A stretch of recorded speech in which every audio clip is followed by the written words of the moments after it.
Hello everybody, and welcome to another free coaching video brought to you by me, Vibe. What the fuck is free coaching, may you ask? Well, guess what? It's about to happen right now. I put two people into a game.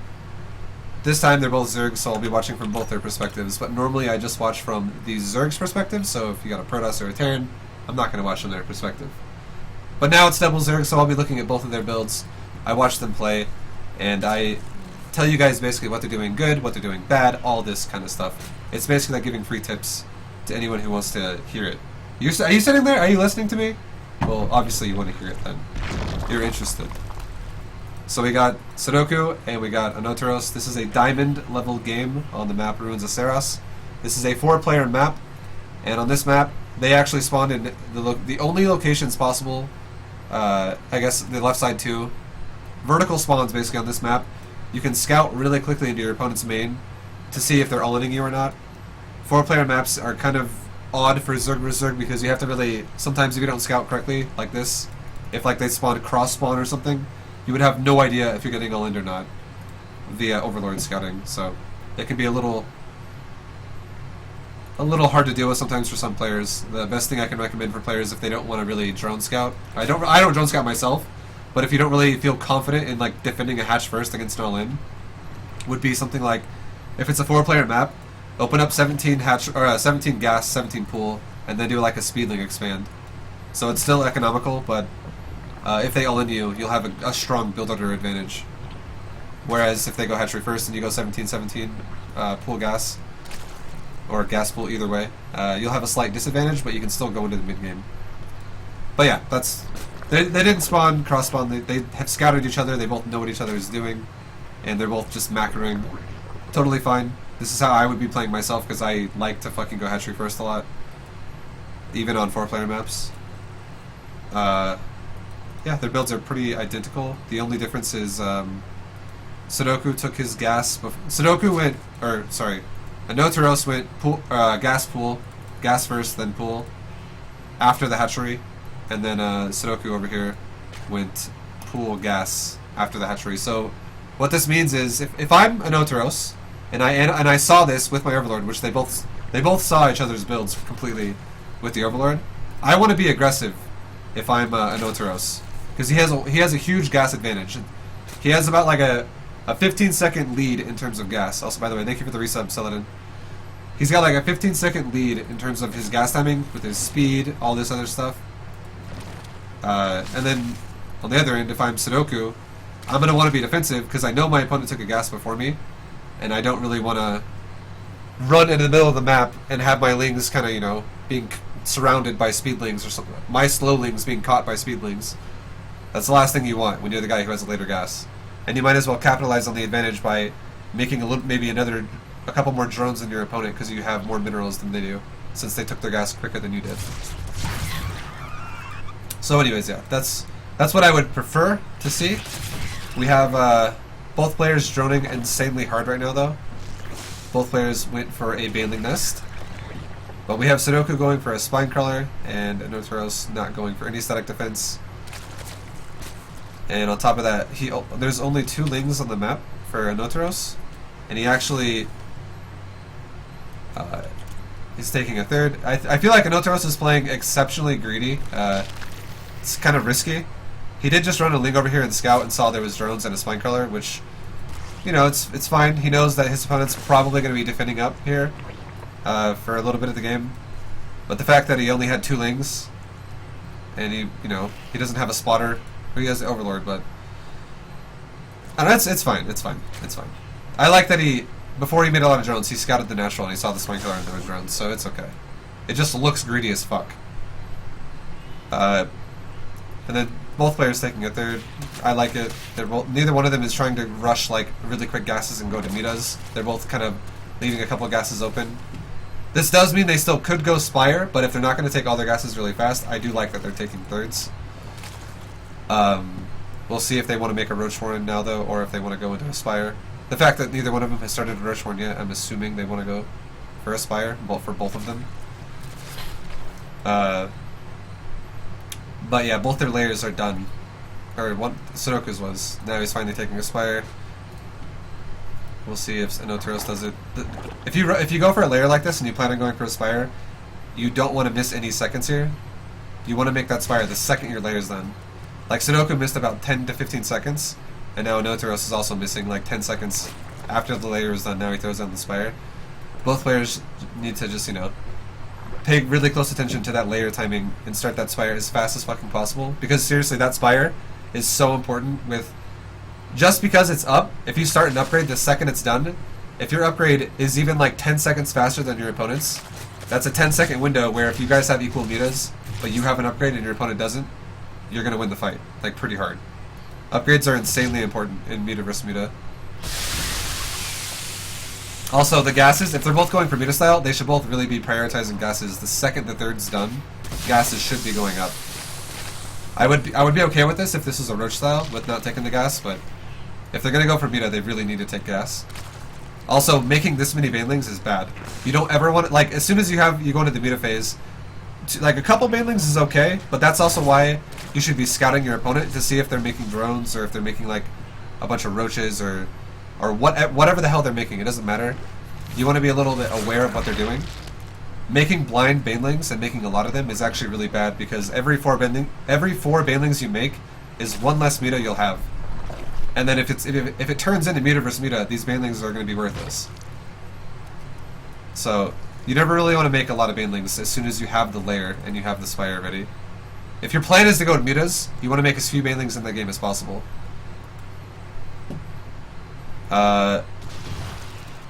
We have Carapace coming, and we have no upgrade coming out of Inoteros. So far, I actually now like Sudoku's position better. He prioritized his gases at his third, and he's also prioritizing an upgrade on the Spire really quickly. This is actually really important, because if you look at it here, we got 13 seconds, 14, 15, let's look at the other Spire, 55. There's a 40-second lead. There's a 40-second lead for Sudoku's upgrades over Inoteros. That's a 40-second window, where if he waits until he has an upgrade, he then has 40 seconds to take a fight, and he'll win that fight, as long as they have relatively equal number of mutas. A little bit of trading going on. Sudoku actually lost a muta there, and no mutas of Inoteros died, so yeah, you gotta be very careful about that. When you have low numbers like this, you should always try to focus fire your opponent's mutas, and you should always also try to focus fire the one in the front. Like, if you were going to be here bowling up, you would focus fire like that one right there. The one that's way out exposed. But yeah, it takes, without any without any upgrades at all, it takes, 12 mutas? Right? Or is it, I think it's 13 mutas actually. I think it takes 13 mutas to one-shot your opponent's muta. So if you have 13 mutas all attack one, it'll die, and then that's now one less muta doing damage, whereas if your opponent spreads his damage out and hits like maybe 3, and it like 5 mutas hit one, 5 mutas hit another one, blah blah blah, and it hits like 3 mutas, well then you can just literally pick one off and then back up, and then your mutas that got hit that was like the spread out damage, you'll regenerate that while you back up. So you gotta be really careful. Well, once the muta count gets up to like this though, where it's up around like the 20s, 22, 25-ish, you don't really want to focus fire anymore. You want to just kind of like let your mutas go, because that becomes overkill damage, where if it only takes like 13 mutas to kill one muta, but now you have like 25 mutas shooting one muta, well like that's like, take away the 13 and every muta beyond that shot that same muta as well, that still killed it. That's just overkill, and it's like damage you're now wasting. So yeah, when you get up to like 25, you don't really want to be focus firing. You just want to like let them go. Then you gotta just pay attention to like positioning and upgrades. I like that both players have lings on the map. I think Sudoku could be doing more with his. He needs to really be scouting for future bases. He has no idea that, or he does actually. He should be killing it then with those lings. Like I like how Inoteros is using his lings now. The ling should always be trying to do damage and just being annoying. Because if you can force your opponent to not be looking at their mutas for even a second, and you can like take a favorable fight and fuck them over, you can easily win. Like for instance, if see how these mutas are kind of spread out? When they are, if the person's not watching them, you can actually fly near the side of them and aggro like a little bit of his mutas off the side, and you can then focus fire them off. But It's more like advanced micro. Now Sudoku's actually doing a lot of damage with his lings, killing like a whole fucking drone mine. It's pretty good.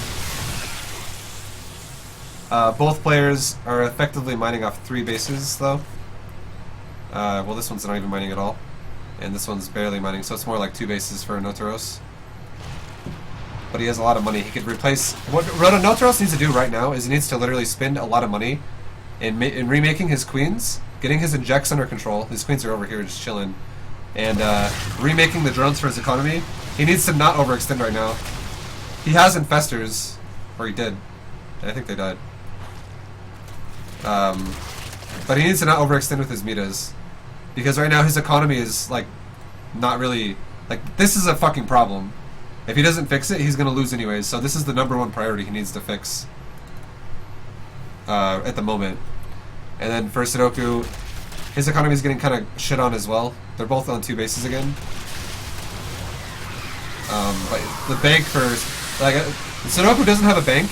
I honestly think if Notaros fixed his bank and focused on fixing his economy, so he has more gas so he can make more Muta, and then make more Ling, he actually would win this game. But I think because of his neglecting of his micro, he's going to actually lose this game. Even though he's winning the Muta war, I still think he's going to lose this game. Unless he gets this shit under control. Because these Lings are, like, fucking his production up even more, as it is. This game's actually really close, though. We have, right now, in the Muta count, we have 12 for Sudoku, 16 for Notaros. Once again, if I'm Notaros, I don't attack right now. I honestly get my fucking base under control. He should honestly take his priority should be fixing all of his bases. He has so many bases, but this one's not mining. This one's barely mining. This one's getting kind of harassed, but now it's getting cleaned up, and the main's not mining. So he's kind of mining off of like 1 base right now when he has 4. Fix the mining, and then, you know, after you fix that, go back into Mutiling Infestor, and you're good. Now, and then don't try to multitask it, because if he's going to multitask it and not fix his economy, well, he's not actually multitasking then, he's just going kind of all in. But if I'm, so yeah, that's what I would like for him to do, but he's actually going for the Spire. This is a risky move, because if he loses these Mutas, he loses the game. And he's losing these Mutas right now. When he actually just had the lead a second ago. If I'm Sudoku, I, again, also, same priority, need to fix the economy. Bases is not mining at all. Both players just kind of like throwing their mutas at each other, but Sudoku just won that fight. So now with that happening, if I'm Sudoku, I honestly rebuild my Spire, and I focus on harassing with my Lings like I am, but leaving my mutas defensive right now. I do not want him to attack with these mutas. I want him to fix his economy. Both of these players need to really fix the economy. Like, they're both the players... I feel like this is a case of both players focusing way too much on micro and not enough on macro. Which is a common tendency of lower league players. Like, this is diamond level, so it's not, they're not like super low league. But I think they both do focus way too hard on the micro. Because if, you know, if you're in a position where, like, if you fix your macro, which you can do right now, you'll, like, 2 minutes from now, you'll be way further ahead than you would have been otherwise. But if you neglect that because you want to, you know, use like 10 mutas and go harass shit, but you totally neglect the macro while you're doing that, that's actually, you are effectively doing damage to yourself if that happens. So, basically, my whole point is, if you have to pick one over the other, macro or micro, 99 times out of 100, you should be picking the micro, or the macro option. Like, the earlier in this game, the biggest one we just saw, when a Notaros had that huge Mutaflock, and he decided to go across the map and attack the Spire. For a while, he had like 2,300 resources, and there were 2 bases that were not being utilized at all, and there was no injecting going on for this whole time either. There was like 2 queens chilling over here, and there was no injecting. And there was a similar problem for Sudoku, but he didn't really have any money at that exact time. He had spent all his money into Zerglings, but then he also did not have any drones really going on at his other bases for a little while because Lings attacked it, but neither player never, like, both players took expansions and saturated them, but they never replaced the drones after Zerglings did damage and did like a run by. So both players after they like sustained damage and took the damage, they never fixed it, and then just like kind of went all in into each other, because they're like, if you focus on micro only, you are seriously effectively putting yourself into an all in. So I would love to see both these players focus more on macro in situations like that. Like, yeah, if it's like really heavy multitasking where you can't really focus on one thing or the other, you have to just like do one thing at a time. You're not comfortable being like harassing mutas here, making drones here, harassing mutas here, split drones, gas, make a fucking Zerglings, put them over here, mutas over here, blah blah blah. If it's like too much and you're like, fuck, this is like overwhelming, literally all you gotta do is be like, well, we have a lull in the fight right now. I just defended my base and I took a little bit of damage. I killed a shitload of mutas. I have the muta lead right now. I know I have the muta lead, and I have a lot of money. I need to fix my base. Well, literally, just leave the mutas here, like right here or something. Just leave them defensive in a general area that's going to have good access to defend all your bases at the same time. And then just be like, alright, get queen going, inject, fix my drones, maybe make like 2 spine crawlers per base, so the Ling Runbys have some shit they have to deal with every time they attack. Okay, now I've done that, now I'm fully saturated for the most part. I have a good economy again. Now I go back to mutas. Now I'm going to go kill his Spire and go attack. And then in this fight up here where it's like, you know, mutas all die, it's like 10 mutas versus 12 mutas and they just kill each other off.